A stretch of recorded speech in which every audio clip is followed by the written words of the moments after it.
봅시다. 같이 봅시다. 평가원 기출 중에 가장 난이도가 어려웠다는 그 질문 같이 한번 풀어봅시다. 얘 연도가 언제예요? 기출 연도가? 21년 수능. 맞아? 혹시 풀면서 얘랑 유사한 시각화 코드를 본 것 같아요 하는 친구 있나요? 기출 문제 풀면서? 멀뚱멀뚱? 없어. 그럼 약간 힌트 줘볼게. 너네 분명히 첫 번째 문단까지는 어느 정도 정리를 했을 거야. 첫 번째 문단에 보이는 구조가 뭐 있지?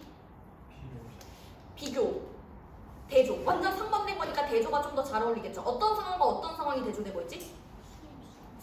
무역수지가 흑자가 유지되는 상황이랑 적자가 유지되는 상황이랑 딱 봐도 반대지. 얘 대조지. 맞아? 너네 대조되는 케이스 정리를 해놨을 거야. 근데 두 번째 문단으로 내려가니까 뜬금없이 뭐 근본이제, 기축통화 막 이런 얘기가 나와요. 맞아? 그래서 뭐지? 두 번째 문단 약간 겉도는 느낌? 그리고 세 번째 문단으로 내려가니까 또 무슨 얘기라고 했어? 적자 상황이 유지되는 케이스를 다시 받아서 걔를 어떻게 해결해야 되는지 설명하고 있지. 맞아? 그 정도까지는 읽혀? 역순환? 역순환까지는 아니지. 왜냐면 두 개를 언급하고 나중에 뒤에 가서 그 첫 번째 문제를 자세히 설명하고 있는 거니까. 얘랑 약간 유사했던 구조가 뭐냐면 얘 몇 년도라고? 21년 9월 평가원 논리 지문 중에 우리 반자유의 지문증 했던 거 기억나요? 걔랑 약간 유사하다고 봐요.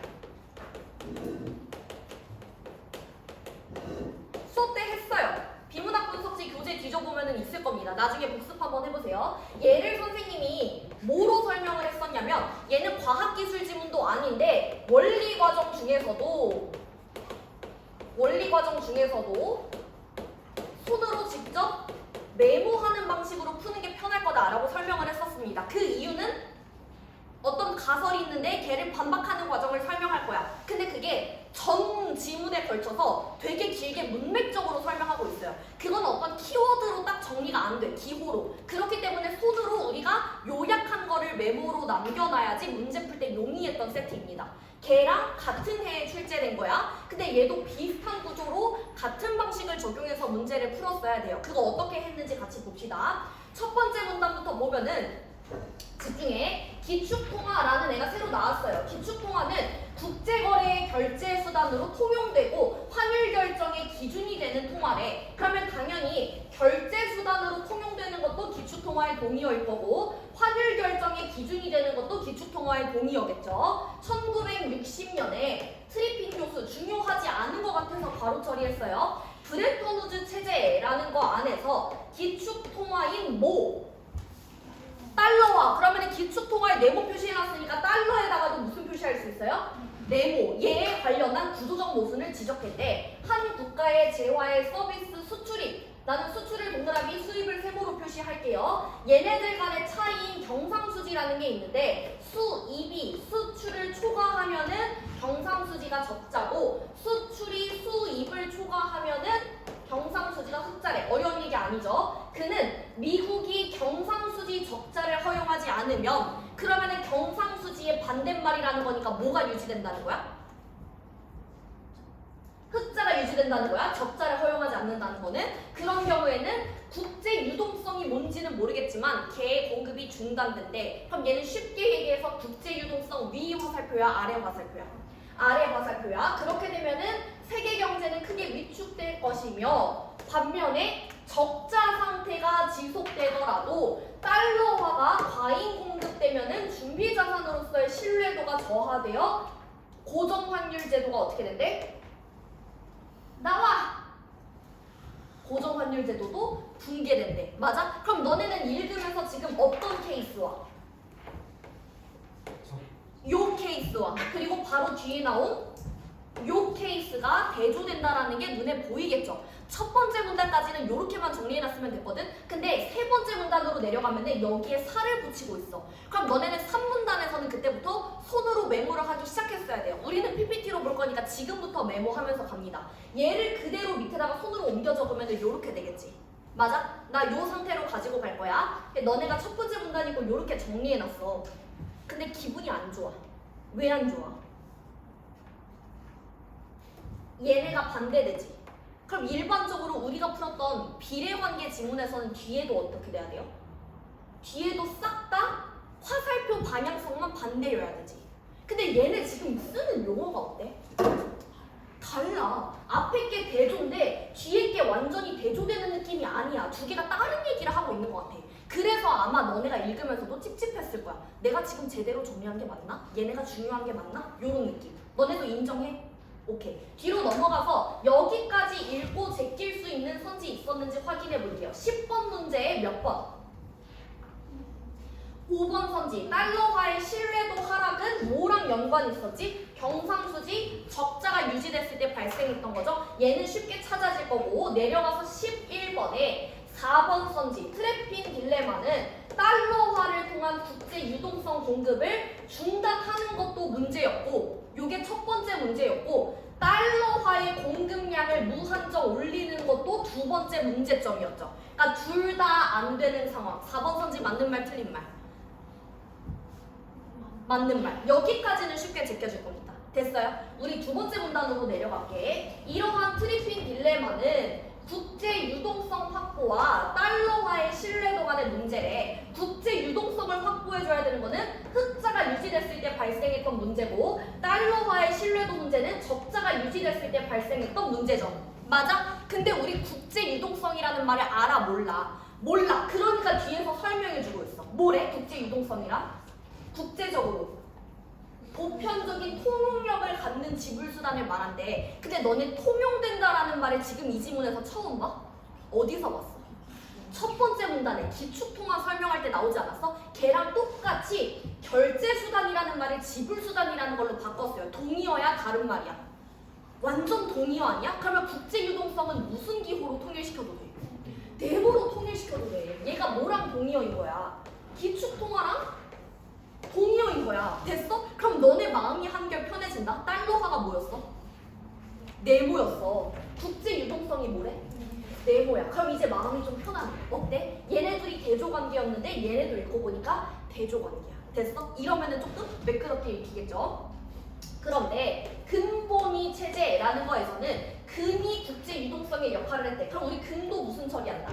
네모 처리한다. 각 국가의 통화 가치는 정해진 양의 금의 가치에 고정되었고 국가 간 통화의 교환 비율을 의미하는 환율도 자동적으로 금에 맞춰서 결정되었대요. 이후에 브레턴우즈 체제라는 거 안에서는 국제 유동성으로 뭐가 추가됐대?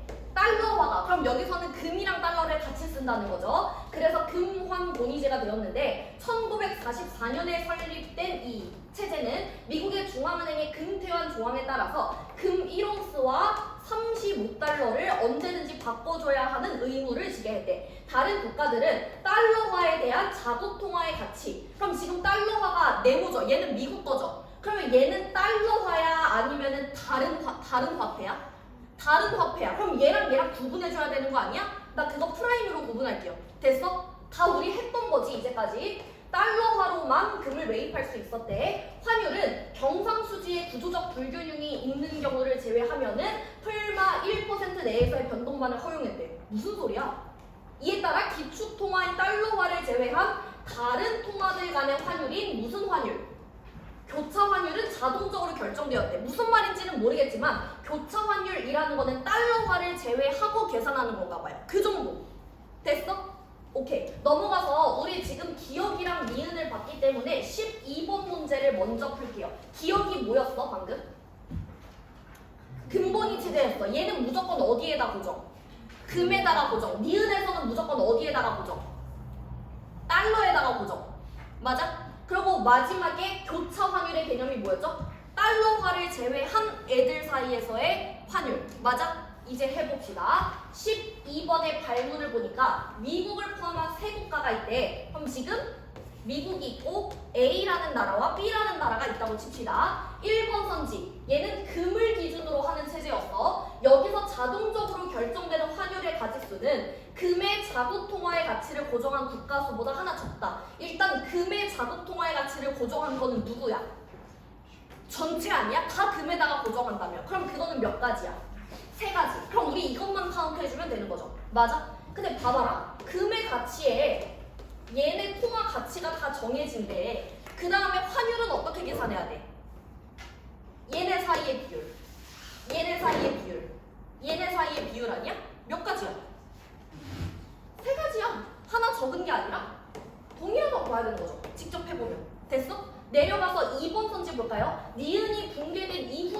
얘도 여전히 달러화가 기축통화래. 근데 니은에서는 기축통화가 뭐였어? 달러였어. 그럼 얘는 니은이 붕괴되거나 말거나 똑같은 거 아니야, 상황이? 그럼 뒤에도 결과가 어때야 돼? 똑같아야지. 됐어요? 얘는 완전 말장난하는 거. 내려가서 4번 선지 봅시다. 기억에서 니은으로 바뀌면 자동적으로 결정되는 환율의 가지수가 많아진대. 근데 아까 금을 기준으로 했을 때는 몇 가지 나왔어요? 3가지 나왔어. 니은은 뭐야? 달러화를 기준으로 하는 거야. 얘가 달러를 쓰잖아. 그럼 얘를 기준으로 해서 얘랑 얘가 픽스 되겠지. 그럼 얘 또 환율 어떻게 돼? 얘네 사이의 비율, 얘네 사이의 비율, 얘네 사이의 비율. 똑같이 몇 가지야? 3가지. 그럼 얘도 많아진다라고 볼 수 없는 거죠. 됐어? 마지막 5번에 디귿은 아직 모르지만 얘는 카운트할 수 있어요. 지금 니은에서의 교차 환율이 몇 가지니? 근데 교차 환율은 얘를 제외하고 달러화를 제외한 가지수야. 몇 가지? 한 가지. 한 가지. 요렇게만 처리해 놓을 수 있습니다. 됐어요? 얘 4번 선지 지금 여기서 제껴도 괜찮아요? 지워진 거예요? 오케이. 뒤로 넘어가서 10번에 제낄 수 있는 거 뭐 있는지 봅시다. 일단 3번 선지. 브레턴 우즈 체제에서 미국은 뭘 해줬어야 됐어? 금을 갖고 오면은 달러랑 바꿔주는 거를 해줘야 된다 그랬어. 또 제껴지는 거. 이게 뭐죠? 네모죠. 이게 금에 달러화가 추가됐다라고 얘기했으니까 둘 다 맞는 말이네. 됐어? 오케이. 제끼고 넘어가서 11번에 제껴지는 거 뭐 있어요?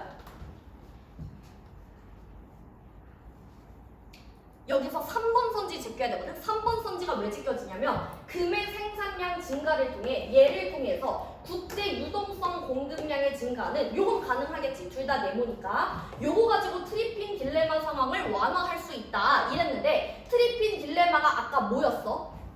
요거 아니야? 위에 것도 문제고 아래 것도 문제라는 게 트리핀 딜레마 아니야? 그치? 근데 지금 얘네 둘 다 뭐의 동의어예요? 달러의 동의어예요. 얘도 달러예요. 맞아? 그럼 지금 얘는 달러가 많아도 문제고 달러가 적어도 문제라는 거 아니야? 그치? 그러면은 달러를 똑같은 네모인 금으로 대체하면은 이 문제를 해결할 수 있는 거지. 이해돼? 네모가 필요하긴 한 건데 네모가 많아도 문제고 네모가 적어도 문제라며 달러가. 그러면 달러 대신 다른 네모를 대체하면은 이 문제가 해결되는 거지. 이해돼? 그럼 3번 선지가 맞는 말이야? 틀린 말이야? 맞는 말인 거지. 됐어요? 여기서 3번 선지 지워집니다. 됐어? 넘어가서 3번째 문단 볼게요. 여기가 가장 중요해 얘들아. 1970년대 초에 미국은 경상수지 적자가 누적되기 시작하고 달러화가 과잉 공급되어서 미국의 금 준비량이 급감했대. 우리 이 얘기 어디서 봤어? 이거 뭐야? 어디 있어? 이거 아니야? 그럼 우리 아까 첫 번째 문단에서 문제점이 2가지였어. 근데 3번째 문단으로 내려와서 누구를 깊게 파겠다는 거야? 1번을 깊게 파겠다는 거야. 됐어? 계속 갑니다. 이에 따라서 미국은 달러화의 금태환 의무를 더 이상 감당할 수 없는 상황에 도달해서 얘를 뭐 하려고? 해결하려고 달러화의 가치를 어떻게 한대? 내리는 평가절하 또는 달러화에 대한 여타국 통화의 환율, 얘 뭐라고 표시할 수 있었지? 프라임으로 표시할 수 있었죠. 얘네 환율을 하락시켜서 그 가치를 올리는 평가절상이라는 방법을 쓸 수 있었대요. 됐어? 그럼 내가 물어보자. 얘들아, 요게요 네모야? 네모 프라임이야? 네모. 달러의 가치를 올리는 거야? 다른 의견은 없어요? 내가 이거 10명한테 물어보면 10명이 다 달러라 그래. 근데 봐봐. 지금 우리가 얘기하고 있는 거는 첫 번째 문제점이야. 첫 번째 문제점을 해결하는 방안이 몇 가지 나오는 거야?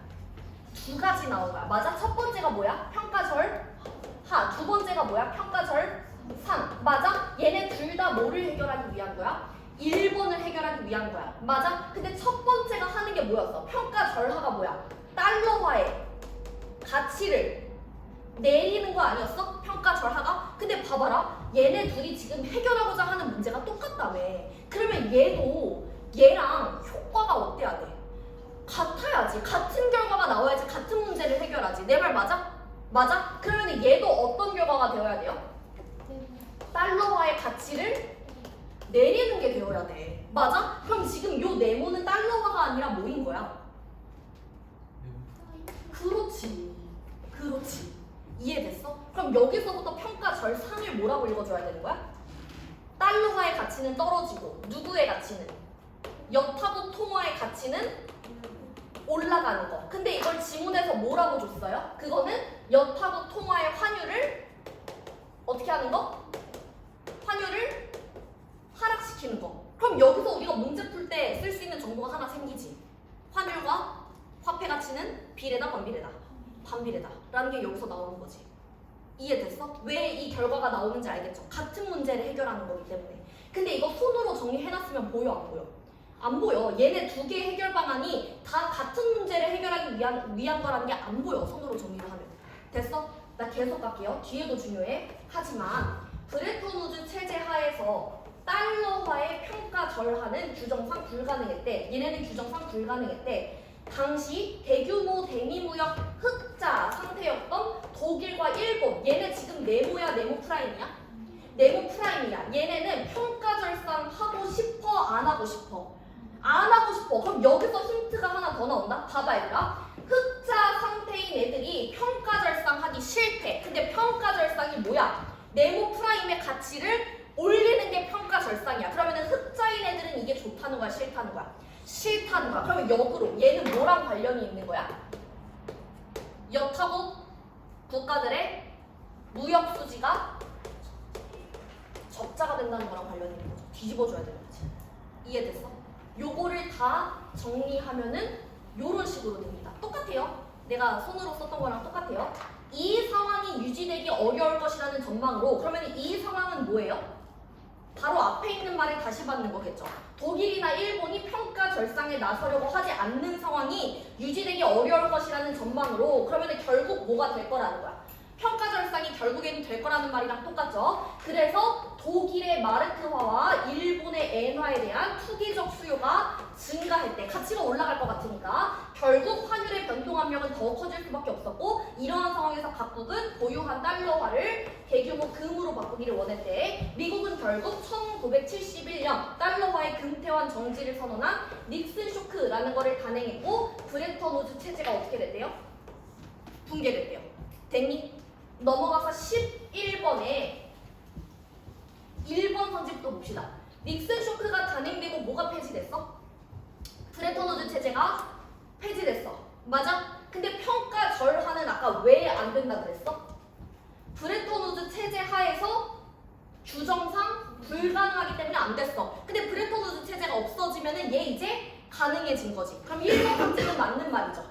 됐어요? 내려가서 2번 볼까? 브레턴 우즈 체제에서 마르크화와 엔화의 투기적 수요가 증가한 것은 이들 통화가 뭐 될 것 같으니까? 결국에는 평가절상 될 것 같으니까. 지문에 그대로 있었던 말이죠. 그러면 정답은 몇 번이다? 5번이다. 5번이 왜 틀린지 볼게요. 브레턴 우즈 체제에서 마르크화가 달러화에 대해서 평가절상된다는 게 뭐였지? 가치가 올라간다는 거였죠.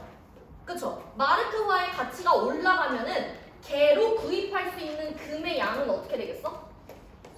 증가하겠죠. 가치가 올라가면 당연히. 얘는 어려운 얘기 아니잖아. 됐어?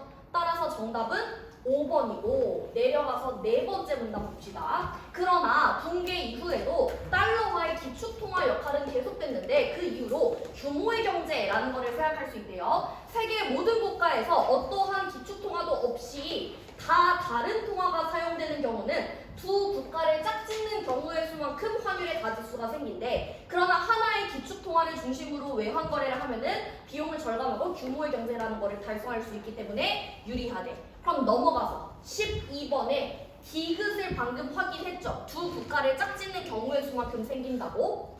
이건 아까 확인했고, 3번부터 봅시다. 국가 수가 하나씩 증가할 때마다, 요 상태에서 국가 수가 하나씩 증가할 때마다 환율의 전체 가짓수도 하나씩 증가한대. 근데 아까 요렇게 있었을 때는 세 가지였죠. 하나, 둘, 셋 해서 세 가지였죠. 근데 얘 늘어나면 벌써 하나, 둘, 셋, 넷, 다섯, 여섯, 벌써 개 많아지지. 맞는 말, 틀린 말? 틀린 말. 따라서 정답이 될 수 있는 거는 몇 번밖에 없다? 5번밖에 없다. 왜? 디귿에서 생기는 환율의 가짓수는 세 가지였잖아. 근데 그거보다 당연히 1이 작은 숫자가 맞으니까 정답은 5번이겠죠. 얘는 나머지를 정확하게 제끼는 것보다 5번이 맞는 말이라는 거를 찾기가 가장 쉬웠을 겁니다. 됐어요? 오케이. 넘어가서 10번에 마지막에 1번 선지 언급했으니까 자연스럽게 정답은 2번이 되겠죠. 됐니? 그럼 우리한테는 뭐만 남아? 보기만 남아. 맞아? 갑니다. 보기 갑니다. 브레톤 우즈 체제가 붕괴된 이후에 두 차례 석유가격 급등을 겪으면서 기축통화국인 A도, 그럼 우리 얘 그냥 미국으로 보면 되죠. 달러로 보면 되죠. 얘의 금리가 인상되었고 통화 공급은 감소했대. 여기에 A국 정부의 소득세 감면과 군비 증대는 A국의 금리를 인상시켰으며 이 높은 금리로 인해서 대량으로 외국 자본이 유입되었대. 맞아? 맞아? 너네가 혼란스러운 이유가 뭐야? 내가 지금까지 비례관계 표시해 놓은 게 제시문에 있는 얘기야 없는 얘기야? 없는 얘기야. 그래서 너네가 당황스러운 거야. 맞아? 나 석유 가격? 소득세? 금리? 이런 말 제시문에 없었는데? 그럼 이제 계속 제시문만 다시 읽는 거야. 맞아? 그러면서 이제 자의적으로 판단하기 시작해. 그러면은 통화 공급이 감소되었다는 거를 달러화가 줄어들었다고 봐야 되는 건가? 근데 아까 제시문에서 얘기했던 거는 달러화의 가치가 줄어든 건데 그건 양이 줄어든 거랑 다른 거 아닌가? 막 이러면서 애들이 이제 자의적으로 판단하기 시작하는 거라고. 봐봐. 무조건 배경 지식 쓰는 거 없이 제시문 그 시험지 안에 어딘가 정답이 있을 거라 그랬어. 근데 보기에서 한 말이 제시문이랑 안 겹쳐. 그럼 그거는 선지에서 물어볼 때 뭐로 내겠다는 거야? 보기에 있던 말. 보기 사실지로 내겠다는 거야. 지문에 연결고리가 없으면 요 가진 정보만으로 판단할 수 있게끔 문제를 내야지. 맞아요? 사실 이거 페이크예요. 됐어? 요거 가지고 장난친 게 1번 선지거든. 나 일단 밑에까지 다 읽고 해설할게요. A국은 이러한 문제를 해소하기 위해서 국제적 합의를 주도했고 교역을 하지만 다른 통화를 사용하는 세 국가. 그럼 지금 A가 네모였죠. 그럼 B랑 C는 뭐에 해당하는 거야? 둘 다 네모 프라임에 해당하는 거지. 맞아? 얘네는 외환 시장에 대한 개입을 합의했고 A국 통화에 대한 B국 통화와 C국 통화의 환율을 어떻게 하기로 했대? 50, 30씩 하락시키기로 했대. 맞아? 근데 너네 환율 아래 화살표는 본 적 있어 없어? 있잖아. 그거 어디 있어? 지금 시각화 기호만 일치시켜 놓으면은 이거죠. 근데 지금은 어떤 케이스? 여타국의 환율을 하락시킨 케이스. 그거 어디 있어? 여기 있는 거 아니야? 맞아? 그럼 지금 얘네는 뭐 하고 있는 거야? 평가 절상하고 있는 거네? 맞아? 그럼 역으로 물어보자. 지금 요 끊어놓은 거 앞에가 문제였잖아. 앞에가 문제였잖아. 그리고 뒤에가 해결 방안이라며. 근데 해결 방안이 이거라며. 그럼 자연스럽게 요 앞에 있는 문제는 뭐겠어요? 얘겠죠? 얘겠죠? 이해됐어? 그러면 우리가 위에 있는 말을 해석할 수 없었지만 지금 보기의 상황은 어떤 상황인 거야? 무역수지가 적자여서 달러화가 과잉 공급되어서 신뢰도가 떨어진 상황이라는 게 여기서 나오지. 이해됐어? 퍼즐 맞추는 거야. 퍼즐 맞추는 거야. 지금 경제 배경 지식 쓴 거 있어 없어? 없어. 다 제시문 뜯어서 퍼즐 맞추고 있는 거야. 됐어? 이제 판단합니다. 1번 선지부터. A국의 금리 인상과 통화 공급 감소로 인해서 A국 통화의 신뢰도가 낮아진 것은 외국 자본이 대량으로 유입되었기 때문이래. 봐봐. 지금 1번 선지에서 얘기하는 키워드를 제시문에서 다 찾으니까 금리 인상과 통화 공급 감소가 여기 있죠. 그리고 외국 자본이 유입된 건 어디 있어요? 여기 있어요. 그럼 봐봐. 보기에서는 얘가 원인이야, 결과야? 원인이야. 화살표 방향성이 어떻게 돼? 요렇게 돼. 근데 선지에서는 지금 뭐래? 얘네가 얘 때문이래. 그럼 방향성이 어떻게 돼? 요렇게 돼. 그럼 얘는 제시문 볼 것도 없이 보기 사실일지로 맞는 말이야, 틀린 말이야? 틀린 말. 됐어요? 얘 사실 공짜 선지. 됐어? 나 내려가서 2번 볼게요. 국제적 합의로 인한 A국 통화에 대한 B국 통화의 환율 하락으로 여기까지는 맞는 말이지. 보기에서 했던 말이지. 그걸로 국제 유동성 공급량이 증가했대. 근데 국제 유동성을 우리가 시각화 어떻게 해놨어? 네모로 해놨어. 맞아? 얘의 공급량이 증가했대. 얘를 하락해서 얘가 증가했대. 봐봐. 우리 지금 환율을 하락시킨 게 요 평가절상 나와. 평가절상에 해당하는 거였어요. 얘가 왜 했던 거야? 네모가 많기 때문에 요걸로 해결하고자 하는 거 아니야? 그러면 역하극의 환율을 떨어뜨렸어. 그럼 어떤 결과가 있어야 돼? 네모가 줄어드는 결과가 나와야 되지. 근데 지금 2번 선지에서 뭐래요? 네모가 위 화살표가 됐으니까 맞는 말이야? 틀린 말이야? 틀린 말이야. 틀린 말이야. 이해됐어? 지금 이게 해결 방안이라는 걸 캐치했으면은 증가라는 말을 하면 안 되는 거지. 됐니? 오케이. 넘어가서 3번, 4번 선지 볼게요. 3번, 4번이 어려워요? 3번부터. 다른 모든 조건이 변하지 않았다면 국제적 합의로 인해서 A국 통화에 대한 B국 통화의 환율과 B국 통화에 대한 A국 통화의 환율이 모두 하락했대. 여기서 어려운 포인트는 뭐냐면 A국 통화에 대한 B국 통화의 환율이 하락했다라는 거는 보기에 있는 내용이에요. 얘는 우리가 판단할 포인트가 아니야. 근데 지금 불편한 게 뭐야? 이거 아니야? B국 통화에 대한 이라는 말이 불편한 거 아니야? 그러면 A를 기준으로 놓고 비교하는 게 아니라 B랑 C를 기준으로 놓고 비교하는 것도 필요하겠구나. 요 상태가 된 거죠. 맞아요? 근데 지금 B와 C를 비교할 수 있는 포인트가 뭐밖에 없냐면 얘랑 얘가 환율이 각각 50, 30씩 떨어졌대. 그러니까 쉽게 얘기하면 얘가 더 많이 떨어진 거고 얘가 덜 떨어진 거죠. 맞아요? 그럼 우리 지금 얘네끼리 놓고 비교할 거니까 조금 쉽게 순화해서 얘가 환율이 더 낮고 얘가 상대적으로 환율이 높다 라고 놓고 봅시다. 맞아? 근데 우리가 아까 정리해놨던 거에 따르면 환율과 가치가 비례라 그랬어? 반비례라 그랬어? 반비례라 그랬어. 그럼 지금 상황은 B국 통화의 가치와 C국 통화의 가치를 놓고 비교했을 때 누가 더 높다는 거야? 반비례니까 얘가 더 높다는 거지. 나 화살표 뒤집은 거밖에 안 했어. 맞아? 맞아? 맞아. 이런 상황이야. 그럼 우린 여기에서 지금 B국에 대한 C국이라는 말을 쓸 거기 때문에 제시문에서는 계속 A국에 대한 B국과 C국 이랬지. 그래서 얘를 네모로 놓고 얘를 네모 프라임으로 놨지. 근데 여기에다가 얘네를 똑같이 입힐 거면 B를 네모로 놓고 네모 프라임에다가 C를 넣으면 되는 거지. 이해됐어? 그럼 우리 그걸로 요거를 좀 변화시킬까? 문제 풀 때 사용하기 쉽게끔? 됐어? 네모 자리에 누가 들어가면 돼요? B가 들어가면 돼. 그리고 네모 프라임 자리에 누구를 넣어? C를 넣으면 돼. 맞아? 근데 지금 B랑 C 중에서 누가 더 가치가 높아? B가 더 가치가 높아. 그러면 지금 얘를 위 화살표로 뒤집어주면 나머지도 다 뒤집어주면 그대로 쓸 수 있는 거죠. 됐니? 그럼 나는 이제 이 빨간색 분필 정보는 문제 풀 때 바로 활용해도 되는 정보야. 여기까지 따라와. 오케이, 가볼게요. 3번 선지. 여기까지는 맞는 말. B국 통화에 대한 C국 통화의 환율도 하락했대. 근데 지금 B국 통화랑 C국 통화를 비교한 걸 보니까 C국 통화의 환율이 어떻게 됐어? 상승했어. 그럼 얘는 이런 말 하면 된다, 안 된다? 안 된다. 그래서 3번 선지 나가리. 운 좋은 게 우리가 설정해 놓은 게 4번 선지랑 조건이 똑같아요.